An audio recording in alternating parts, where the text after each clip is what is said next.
Well, good evening, visitors. Welcome to the Australian War Memorial's Last Post ceremony.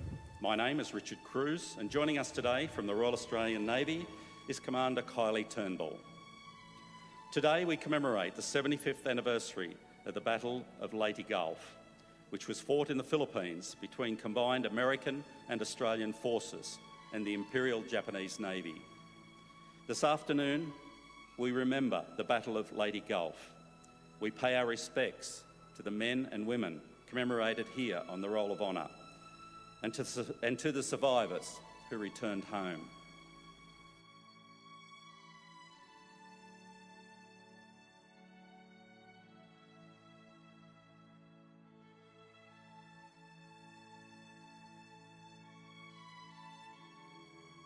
Here is their spirit in the heart of the land they loved, and here we guard the record which they themselves made. Tonight we'll read the story behind just one of those on the Roll of Honour, which lists the names of more than 102,000 men and women who have given their lives for us in war and on operations for more than a century. Today we remember and pay tribute to able seaman Alan Richard Maunsell. Alan Maunsell was born on the 16th of February 1923 in the Sydney suburb of Bankstown, the son of Lewis and Merle Maunsell. Alan's father was a legal officer who worked for the municipality of Bankstown and had served during the First World War. Lewis had been awarded the Military Medal for repairing phone lines under heavy fire at Fleur in 1916. His brother Alan Richard Livingston Maunsell had served in the 3rd Battalion and died of wounds received during the Battle of Poitiers in July 1916 at the age of 21. Young Alan was named in his honour. He grew up in Bankstown and attended school locally. After leaving school, he was employed as an insurance broker's clerk. As the Second World War began, Alan's father again enlisted for service in the army, sailing for service in the Middle East in late 1940. Alan joined the Royal Australian Naval Reserve on the 7th of August 1941 and began full-time duty. His sister Marcia joined the Royal Australian Air Force in April 1943, shortly after her 18th birthday. She would go on to serve in RAAF headquarters in Sydney. Alan Maunsell was sent to HMAS Cerberus for his initial training. By the end of October, he had been noted for good seamanship and had passed his gunnery course with 75.6% accuracy. After completing his training, Maunsell was posted to HMAS Rushcutter in late November. This posting was brief, and on the 22nd of December, he was posted to HMAS Australia, which had recently returned to home waters to become the flagship of the Australian Squadron. 2 months later, Australia became flagship of Anzac Squadron. During March and April 1942, Australia supported US naval forces in the Southwest Pacific in an attempt to stop the southwards expansion of the Japanese. The following month, Maunsell saw his first major action during the Battle of the Coral Sea, where HMAS Australia attacked Japanese transports and light cruisers that were reportedly heading for Port Moresby.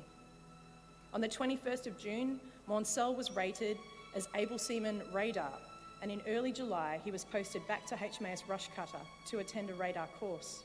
He qualified at the end of August and was posted to the armed merchant cruiser HMAS Australia. For the next month, Maunsell was involved in patrolling the Australian coast. Australia returned to Sydney in late September, and Maunsell was again posted to Australia. In early 1943, Australia was patrolling the east coast of Australia in April and was sent to investigate reports of Japanese landings in the Gulf of Carpentaria, which proved to be negative. From November 1943 to September 1944, Australia was involved in bombarding enemy-held islands in the Southwest Pacific, from Cape Gloucester to Morotai, prior to Allied landings. During this period of time, Maunsell was awarded a Good Conduct Badge. By mid-1944, the Allies were preparing to return to the Philippines. On the 20th of October, American forces landed at Leyte Island in the Philippines. The Japanese fiercely opposed every phase of the American offensive. During the morning of the 21st of October, the cruiser was hit by a Japanese dive bomber. The aircraft crashed into Australia's foremast, causing an explosion and an intense fire on the bridge. There were nearly 100 casualties, with many men suffering terrible burns. Alan Maunsell was among the casualties. The severity of his burns proved mortal, and he died that day. Alan Maunsell was 21 years old.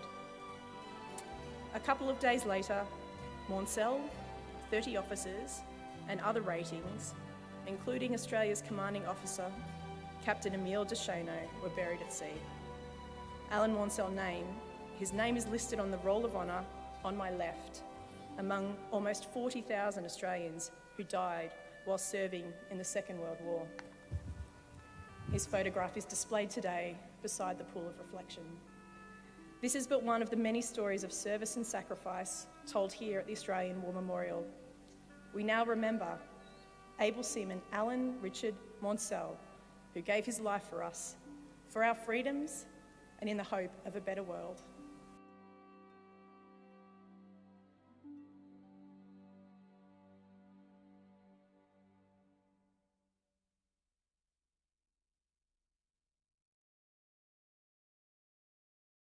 We leave you this evening with the words of the memorial's founder, Charles Bean. Many a man lying out there at Pozières or in the low scrub at Gallipoli, with his poor, tired senses barely working through the fever of his brain, has thought in his last moments, well, it's over. But in Australia, they will be proud of this.